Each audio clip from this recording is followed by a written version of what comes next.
नमस्कार साथियों, पुनः आपका इस ऑनलाइन प्लेटफॉर्म पर आपका हार्दिक स्वागत। मैं युगल टेलर आज भारतीय इतिहास का महत्वपूर्ण टॉपिक त्रिपक्षीय संघर्ष के बारे में आपको समझाऊंगा। त्रिपक्षीय संघर्ष को समझने से पहले हमें कन्नौज की राजनीतिक स्थिति को समझना होगा। यह जो आप कन्नौज देख रहे हो, इस कन्नौज पर अधिकार था वह था हर्षवर्धन का।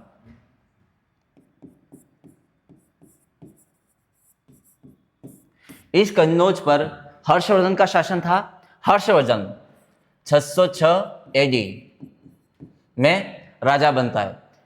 हर्षवर्धन की 647 एडी में हो जाती है मृत्यु। हर्षवर्धन की मृत्यु के बाद कन्नौज पर राजनीतिक शून्यता आ जाती है।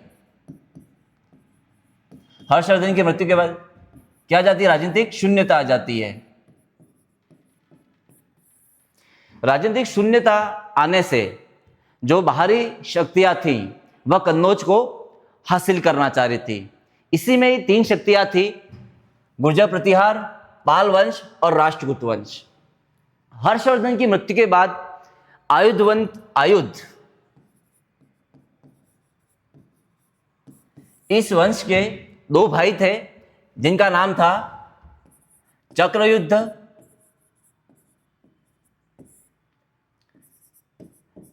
इंद्रयुद्ध।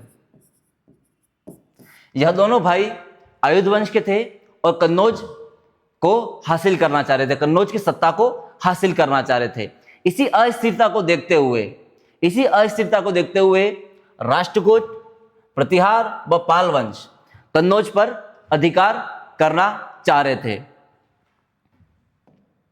तो जो गुर्जर प्रतिहार है उनका जो शासन क्षेत्र कहां पर था? तो ये जो राजस्थान, मध्य प्रदेश और गुजरात, इन क्षेत्रों पर जो अधिकार था वह था गुर्जर प्रतिहारों का। इस क्षेत्र पर किसका अधिकार था? तो गुर्जर प्रतिहारों का। ये जो दक्षिण भारत है, नर्मदा नदी के जो नीचे, नर्मदा नदी के दक्षिण का भाग और ओवरऑल भारत के दक्षिणी भाग में जो जिस वंश का शासन था वह था राष्ट्रकूट वंश। और बंगाल, जिसे पश्चिम बंगाल कहते हैं, और प्राचीन भारत की बात करें तो जो असम का क्षेत्र, यहां से बांग्लादेश और उड़ीसा, ये जो स्टेट थे, ये पूरा जो क्षेत्र था वह था बंगाल। इस बंगाल पर अधिकार था पाल वंश का। यह तीनों शक्तियां किसको हासिल करना चाह रही थी? वह तीनों शक्तियां कन्नौज पर अधिकार करना चाह रही थी और वहां पर शासन करना चाह रही थी। यह तीनों शक्तियां जो राजस्थान में मेनली बात करें तो प्रतिहार यहां के शासक थे। कर्नाटक और महाराष्ट्र का दक्षिणी भाग, यहां पर जो शासन कर रहे थे वह थे राष्ट्रकूट। यहां पर कौन थे? तो राष्ट्रकूट। और जो बंगाल, यहां पर अधिकार था, किसका था अधिकार? तो यहां पर अधिकार था पाल वंश का। ये तीनों शक्तियां आपस में लड़ रही थी। इन त्रिपक्षीय संघर्ष लगभग 300 वर्ष तक चला और इस संघर्ष में 6 चरणों में युद्ध लड़े। तो मैं आपको पहले, और जो युद्ध लड़े किसके लिए? तो कन्नौज के लिए, कन्नौज पर अधिकार करने के लिए। इस कन्नौज पर क्या करने के लिए? अधिकार करने के लिए 6 चरणों में त्रिपक्षीय संघर्ष संपन्न हुआ। तो पहले मैं आपको बताऊंगा प्रथम चरण के बारे में। प्रथम चरण में किन किन के मध्य युद्ध हुआ और प्रथम चरण में आखिरकार विजेता कौन रहा था? तो प्रथम चरण में जो गुर्जर प्रतिहार है, गुर्जर प्रतिहार की तरफ से जो वत्सराज है, वह, चलिए वत्सराज के बारे में बता देता हूं कि जो वत्सराज है, क्वेश्चन यहां बनेगा कि त्रिपक्षीय संघर्ष, गुर्जर प्रतिहारों से अगर क्वेश्चन बनता है तो त्रिपक्षीय संघर्ष गुर्जर प्रतिहार के किस शासन, कौन सा शासक था जब त्रिपक्षीय संघर्ष शुरू हुआ, तो उसका आंसर रहेगा वत्सराज।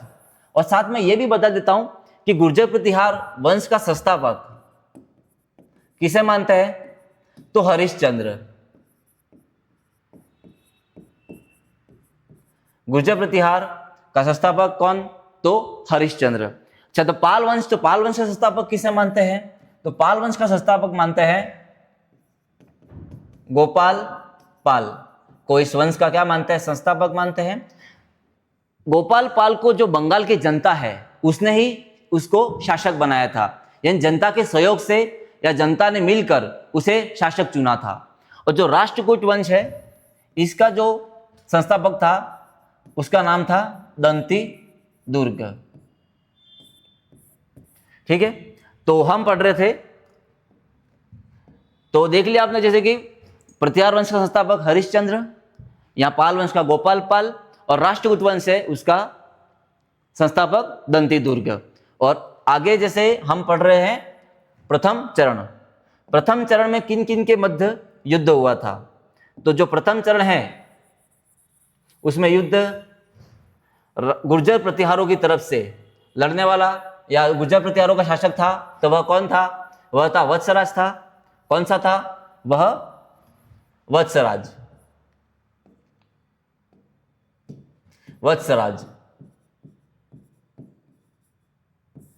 प्रथम चरण।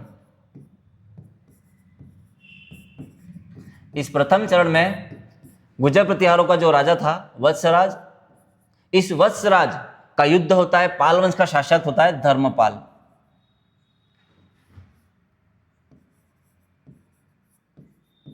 पाल वंश का शासक कौन सा है, धर्मपाल। अपन कौन सा प्रथम चरण पढ़ रहे हैं, जिसमें गुर्जर प्रतिहारों की तरफ से कौन है, वत्सराज, और पाल वंश की तरफ से कौन आ रहा है लड़ने के लिए, वहां का शासक धर्मपाल।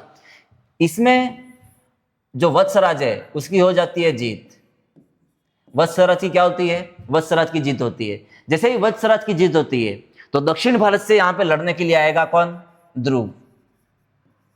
दक्षिण भारत से यहां पे लड़ने के लिए कौन आएगा, ध्रुव आएगा। और ये ध्रुव किसको हराएगा, वत्सराज को हराएगा।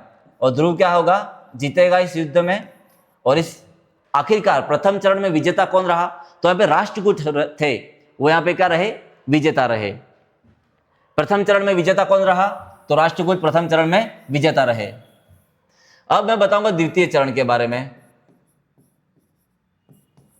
तो द्वितीय चरण में गुर्जर प्रतिहारों की तरफ से लड़ता है नागभट्ट।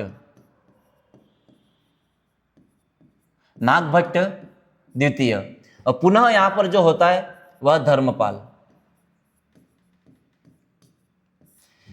इस युद्ध में भी गुर्जर प्रतिहारों की जीत होती है और यहां पर नागभट्ट जीत जाता है। इसके जीतते ही दक्षिण भारत से युद्ध लड़ने के लिए आएगा गोविंद तृतीय। गोविंद तृतीय।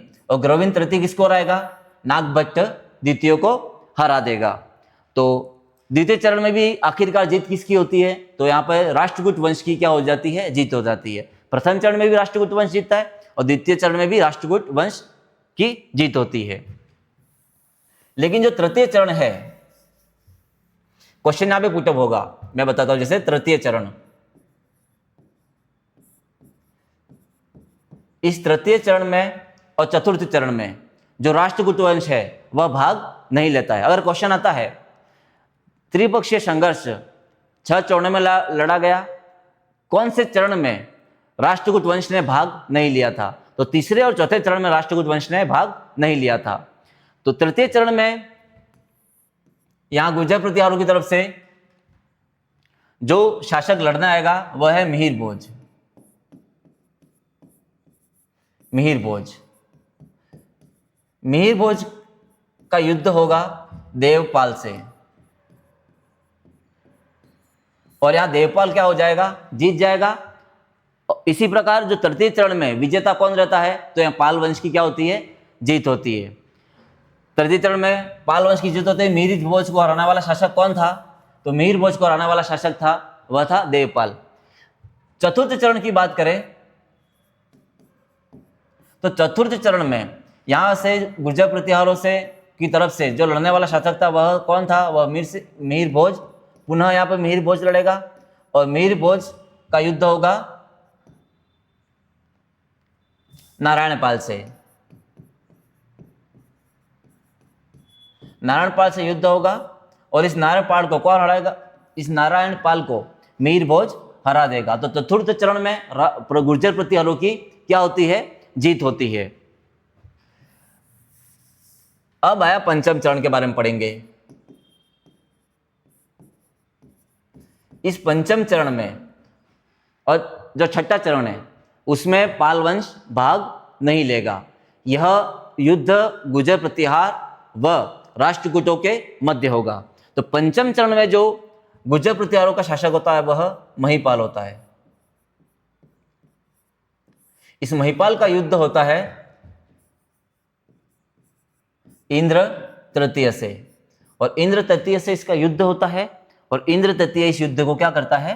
जीत लेता है। इसी प्रकार राष्ट्रकूट वंश क्या होता है? जीत जाता है। अब छठे चरण के बारे में पढ़ेंगे। छठे चरण में जो गुर्जर प्रतिहारों का शासक होता है वह होता है पुनः महिपाल, और इस महिपाल का युद्ध होता है कृष्ण तृतीय से, और इस युद्ध में भी कृष्ण तृतीय की जीत होती है और राष्ट्रकूट को भी जीत होती है। क्वेश्चन यह बनता है कि जो त्रिपक्षीय संघर्ष था उसमें आखिरकार जीत किसकी हुई? तो उसमें आखिरकार जीत हुई थी वो किसकी हुई थी? राष्ट्रकूट वंश की हुई थी। लेकिन इस युद्ध में छठे चरण में होता क्या कि राष्ट्रकूट वंश का जो कृष्ण तृतीय है वह जीत तो जाता है लेकिन कन्नौज को तहस नहस कर देता है। वह तहस नहस क्यों करता है? तो मैं बताता हूं इसके बारे में कि वो तहस नहस इसलिए कर देता है, जैसे मैं आपको बताऊंगा।